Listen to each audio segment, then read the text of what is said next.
Hi everyone and welcome back to the channel. I am Kirsty and this is Stuck in the Mud. Thank you all for joining me today and making those steps on your road to recovery from OCD and anxiety.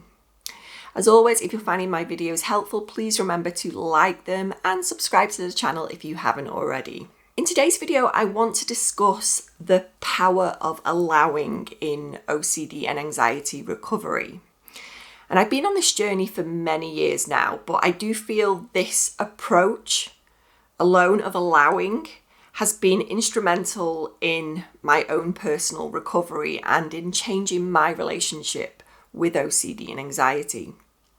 For me, OCD was always in charge of every facet of my life, controlling for me every response to my intrusive thoughts, the images, all the disturbing images, the sensations, the urges, whatever it presented itself as, it was calling the shots all the time. And I felt compelled to follow its lead, and it didn't matter the subtype it was, it didn't matter what type of theme it presented itself as, because they were waxing and waning throughout the years, and they were always changing and flipping from one thing to the other and going back to one thing maybe that I'd gone through years before. So that didn't actually matter. What did actually help me was when I was introduced to metacognitive therapy or detached mindfulness. I was failing for many years, just going round and round, trying to stop my thoughts, rationalize with them. I would fight with my OCD and anxiety. I would look for reassurance, and I went through many rounds of talk therapy and cognitive behavioral therapy, but it didn't really help, no matter what the theme was. It doesn't matter what theme you're going through with OCD, because that will always change. OCD goes after what we value the most, and it will always look for the path of least resistance to actually intrude on our lives. But all these therapies, nothing really worked for me, because you can't outsmart OCD. The looping thoughts and compulsions, they all just returned after a while, and often at times even stronger and more frightening and more fearful. So how could something so simple as allowing the fear behind the anxiety and OCD to be there actually work? But it really did for me, and here's how. I hadn't realized that me being so desperate to stop the anxiety and the OCD was actually what was making it worse, what was keeping it going. As the more attention I gave it, the more I was trying to work it out, to analyze, problem solve, rationalize, again, seek reassurance. All of that was actually making it so much worse. And our brain won't let it go. That's the thing with OCD. It won't heal, whilst we're giving it so much attention and importance. It just holds on to it for longer, and it grips onto it so tightly, and it just won't let it go. Our brain is just trying to keep us safe. It is just responding to our direction. And as OCD sufferers, even if genetically, we are wired a little differently, we can change our behaviors. That's something we can do something about this. We can't control our thoughts, but we can change the way we think and the way we approach it, to our thoughts, feelings, the emotions, the sensations in the body, all those urges we get, which in turn will release us from, that endless suffering that OCD creates.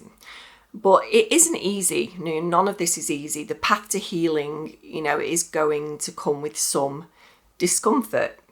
It doesn't feel good, along the way. And what we resist persists with OCD.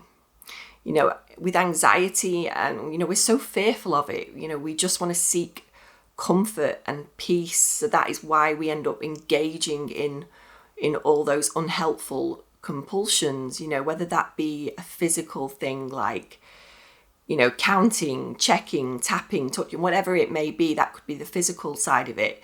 or mental rumination, like, we're reviewing everything, analyzing, problem solving, just trying so hard to find that clarity and, that certainty over something, over everything that pops up. We're just always trying to get to the bottom of it and find that golden nugget of information that's going to release us from all of this. But all that hard work is actually keeping us stuck in the same old looping patterns of behavior. And it's not, in the long run, helpful for our ultimate healing from this disorder. But we can meet OCD and anxiety another way. We can approach with presence. The awareness that we don't need to change anything, about what we're experiencing in this moment. We can allow the fear, the anxiety, the uncertainty and confusion, the abhorrent, scary images we may get, the uncomfortable sensations in the body that we feel, the urges to carry something out, whatever it may be, we can allow ourselves to experience it in its entirety, and the rawness of it all. This is the true path to recovery, and it can feel brutal, at times to do this, and it takes time. This isn't an easy quick fix to do this. We can feel like, why am I putting myself through this? All this discomfort, why am I doing it to myself? But really, this is the only way that I have found myself to actually truly heal from OCD and anxiety. And, all the fear that we have behind it, this is not to say that things like medication don't have their place, because like I said, I'm fully an advocate for medication. I've been on it for many years for my OCD and anxiety.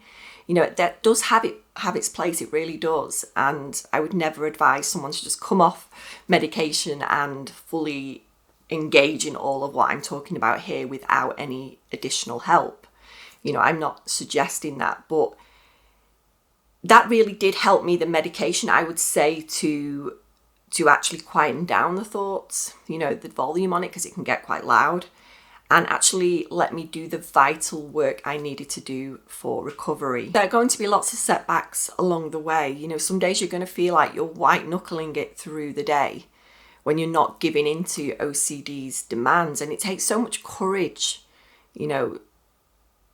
but every time we practice this, every time we see these as opportunities, when we get like those intrusive thoughts or images or whatever it may be, we see that as times we can actually practice this, meeting it all with like gentle, relaxed awareness that it's there, but we're not engaging with it the same way. We're not distracting ourselves from it either, because that is just not the right way to approach it.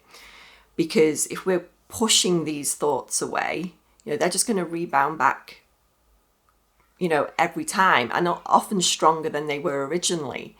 But we're just moving forwards with our day. We're letting it all move through us, all those feelings and sensations, all those thoughts.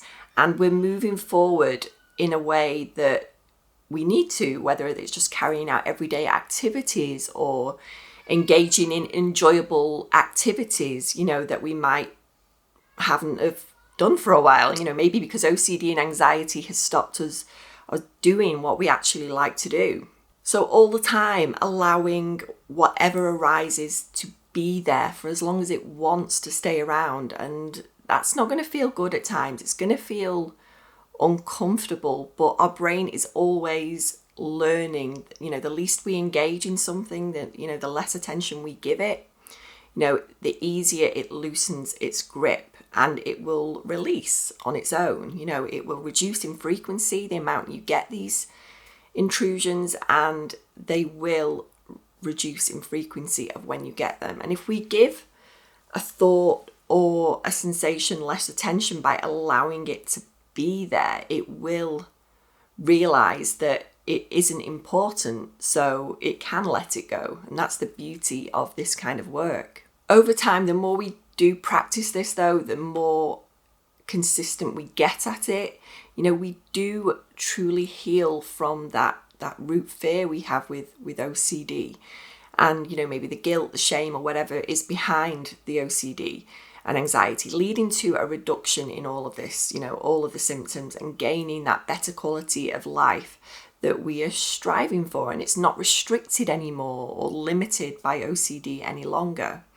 You know, we're not running from it anymore. And that's the big difference. That's the key difference here with the OCD and anxiety. You know, we're not trying to fix it, you know, or solve it. You know, we're actually getting to experiencing everything, you know, all the good, the bad, the ugly. You know, it doesn't matter what it is. We're not saying we can't experience any of this.